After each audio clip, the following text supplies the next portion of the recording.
5 years ago, my mother, a 56-year-old executive assistant at a marketing agency, met a man named Lance, a 34-year-old marketing director who joined her workplace. I vividly recall her excited phone call, gushing about this charismatic younger man who had invited her for coffee. Initially, I was thrilled for her. My father passed away when I was 18, and she hadn't pursued a serious relationship since. Seeing her light up with joy and enthusiasm was heartwarming. But something about Lance felt off from the start. Despite being only 5 years my senior, his gaze toward my mom lacked genuine warmth. It seemed more calculating, like he was always sizing her up.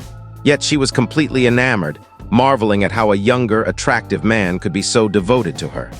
She spoke endlessly about how he made her feel youthful, how he stood out from anyone she'd ever known, how he was her perfect match. I wanted to share her happiness, but an uneasy feeling gnawed at me. It wasn't just their age difference, it was the rapid pace of their relationship.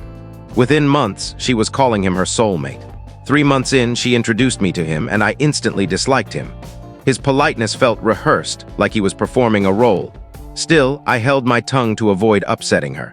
Then, just 8 months into their relationship, Mom called to announce they were getting married, abruptly, with no extended engagement or careful planning. I hesitated, then gently suggested they take it slower, perhaps live together first to test their compatibility. She snapped, accusing me of not wanting her to be happy. Her words cut deep. I backed off to preserve our bond. Weeks later, they wed in a quiet courthouse ceremony, with me as the only family member present. After the marriage, Lance moved into my mom's house, the home I grew up in, inherited from my late father. I lived an hour away, working on my master's degree, but visited often. Each time, Lance made subtle digs about my frequent presence, implying I should get on with my own life. My mom never stood up for me, brushing off his remarks or diverting the conversation. Then, 6 months into their marriage, she mentioned revising her will and estate plans at Lance's suggestion, framing it as a practical step for their new life together.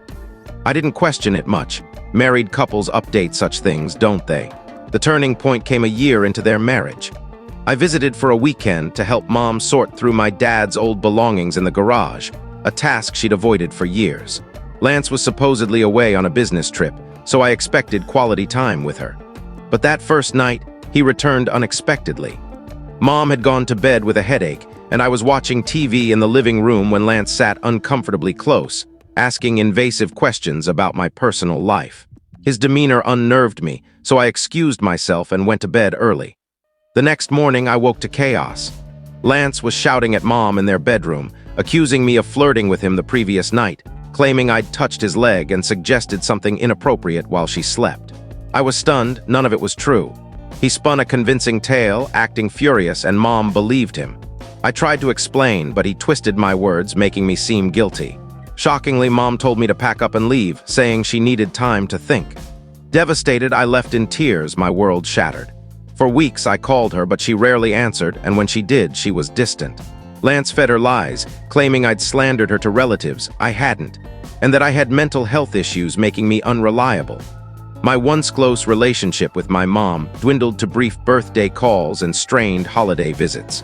For 2 years, I focused on my studies, earned my degree, and started working as a paralegal, trying to move forward while grappling with her betrayal. 8 months ago, Mom called me, sobbing uncontrollably. She'd discovered Lance was cheating, not just once, but with multiple women, including a close work friend. Heartbroken and blindsided, she was already planning to divorce him. Her pain was palpable, but I felt conflicted. I empathized with her devastation, yet couldn't forget how easily she'd believed Lance's lies and cast me aside. I didn't rush to her side as I might have before. Perhaps that was harsh, but the hurt lingered. As the divorce process unfolded, darker truths emerged. Lance hadn't just betrayed her emotionally, he'd systematically taken control of her finances. He'd persuaded her to put nearly everything, her house, retirement savings, even family heirlooms, into joint accounts or under his name. The house, once solely hers, was refinanced with both their names, tying her to him financially. Worse, 2 years earlier, he'd convinced her to sign estate documents placing her assets in a trust with him as the sole beneficiary and executor. She claimed she hadn't fully understood the paperwork, believing it was routine. Now she faced the risk of losing everything, her home, savings, and cherished possessions. Her lawyer was fighting back, but the documents were legally binding, and Lance was relentless, demanding alimony despite his higher income and threatening to force the sale of the house if she couldn't buy him out, which she couldn't. Last week, Mom called again, asking to stay with me temporarily. She sounded humiliated, apologizing not only for Lance's actions, but for how she'd treated me. She admitted she'd always doubted his accusations, but was too scared of losing him to listen to her instincts. Lance had isolated her from friends, making her feel he was her only ally. I was torn. She was my mother, and her brokenness pained me, but her betrayal still stung. Practically, I worried about supporting her financially if she lost everything. Could I trust her not to fall for another manipulator? For now, I agreed she could stay temporarily while I sorted through my emotions, but I wasn't sure what came next. Was I being too distant? Was it wrong to hold a grudge when she was at her lowest? Or was it reasonable to set boundaries after such a betrayal? I wondered if others had faced a parent choosing a partner over them, only to seek reconciliation when it all collapsed. Update 1, thank you all for the overwhelming support and advice.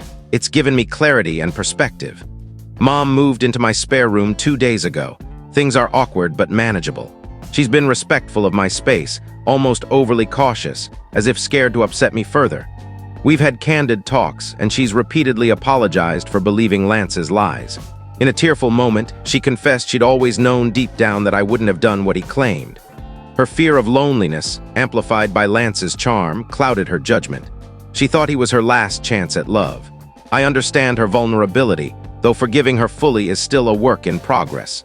Yesterday, I accompanied her to meet her divorce attorney, and the situation is grimmer than she described. The estate documents she signed are legally airtight, despite her confusion at the time.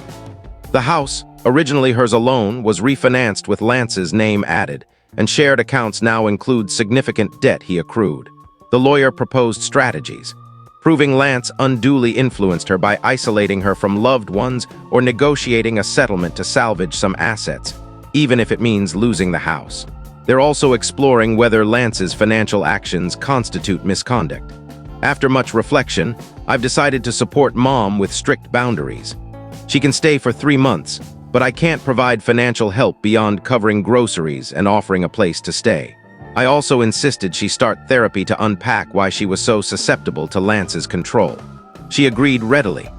Reading your comments helped me see Lance's behavior as part of a predatory pattern targeting older, vulnerable women. Mom revealed she'd mentioned a $50,000 inheritance from her late aunt early in their relationship, after which Lance's interest intensified. He also pushed to sell family heirlooms, seeing them as cash sources rather than sentimental treasures. I'm still processing my anger toward both Mom and Lance. While Mom made poor choices, Lance deliberately exploited her vulnerabilities. I'll update soon as the legal situation evolves. For now, I'm helping Mom gather financial records for the lawyer while prioritizing my mental health. Update 2, the last few days have brought staggering developments. Mom's lawyer uncovered evidence suggesting Lance forged her signature on 2 key financial documents. One for a home equity line of credit, and another transferring her investment account to a joint one. The signatures don't match her usual handwriting, and the dates coincide with a time she was visiting her sister out of town. The lawyer believes this could bolster Mom's case and even lead to fraud charges against Lance. They filed an emergency motion to freeze all assets pending investigation, and a handwriting expert is analyzing the documents. In a surprising twist, Lance's current girlfriend, a 24-year-old former intern at his firm, contacted Mom via Facebook. She began dating him 6 months ago, believing he was separated. After moving in with him, she found a notebook detailing Mom's schedule and finances, plus a list of other women he targeted for their assets. Alarmed, she photographed the documents and offered to share them, even agreeing to testify if needed. If authentic, this evidence could prove Lance is a serial predator who methodically exploits women. Living with Mom is becoming easier. She's settling into a routine, regaining confidence, and finding therapy helpful. She's also reconnecting with old friends she lost during her marriage. One night over wine, she shared something heartbreaking. On the night Lance accused me, her gut told her he was lying, but he threatened to leave if she sided with me, exploiting her fear of abandonment after Dad's death. Knowing this, I'm starting to soften, though I'm maintaining boundaries. She was manipulated by someone who targeted her weaknesses. The legal fight could last months, but there's hope Lance won't escape unscathed. I'll keep you updated as things progress. Update 3: I'm still reeling from yesterday's events. Lance was arrested at Mom's workplace, handcuffed and taken into custody. It began when the lawyer's motion to freeze accounts, prompted by suspected forgeries, blocked Lance's attempt to liquidate funds and transfer them offshore. The banks flagged the transactions, alerting authorities. Panicked, Lance showed up at Mom's office, causing a scene and accusing her of betrayal. Security called the police, who arrested him for harassment and disturbing the peace. At the station, they discovered an active warrant from another state for a similar scam he pulled on an ex-girlfriend years ago. A search of his apartment revealed a chilling setup. Files on 5 women, all older and financially stable, with notes on their assets and manipulation tactics. The notebook his girlfriend mentioned contained scripts for confronting victims' families, including phrases he used to turn Mom against me. It was sickeningly methodical. The DA is pursuing charges of fraud, forgery, and financial elder abuse, as our state's laws cover cases of significant age gaps and financial grooming. Lance's girlfriend has provided incriminating texts where he boasted about securing his future through Mom's trust. She's devastated, realizing she was another potential target.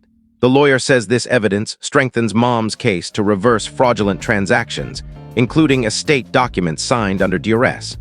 Mom and I are growing closer through this ordeal. I now see how expertly Lance groomed and isolated her.